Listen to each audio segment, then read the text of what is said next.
Ang hatred ng tao sa isa't isa ay makikita na natin halos kahit saan. Nakakalungkot na kadalasan nagre-react lang tayo dito kapag nadadamay na tayo.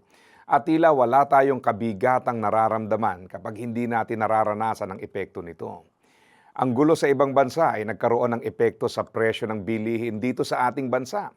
Ang reklamo natin ay dahil sa pagtaas ng bilihin, samantalang may mga buhay na nasasawi, kabuhayang nasira, mga taong nalulugmok at bansang hindi na mawala sa kaguluhan ng giyera.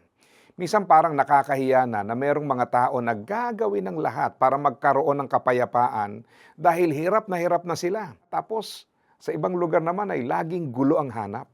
Bakas ang hatred kahit sa social media na kung saan halos kahit ano na lang pinag-aawayan. Dito natin lalong maiintindihan kung bakit sinabi ng Bible na blessed are the peacemakers. Dahil sila talaga ang kailangan natin.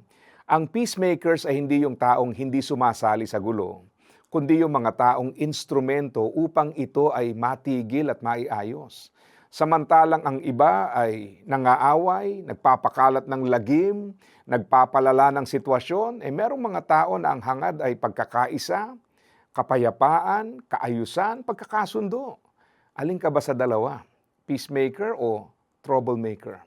Kung hindi mo maikategorya ang sarili mo na peacemaker o troublemaker, bakit hindi natin pare-parehas sikapin na maging peacemaker? Paramihin natin ang ganyang uri ng tao upang ang mundo ay gumanda ang takbo. Nadinig ko ang isang panalangin na nais kong ibahagi sa inyo. Lord, make me an instrument of your peace. Where there is hatred, let me sow love. Where there is injury, pardon. Where there is doubt, faith. Where there is despair, hope. Where there is darkness, light. Where there is sadness, joy. O Divine Master, grant that I may not so much seek to be consoled as to console, to be understood as to understand, to be loved as to love. For it is in giving that we receive. It is in pardoning that we are pardoned. And it is in dying that we are born to eternal life. Amen. Ang sabi ng Mateo chapter 5 verse 9, pinagpala ang mga taong nagtataguyod ng kapayapaan sapagkat ituturing silang mga anak ng Diyos.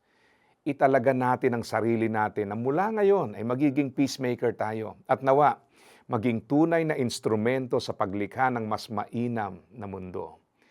Pinagpalang tunay ang mga taong ganito. Kaya, asa ka pa?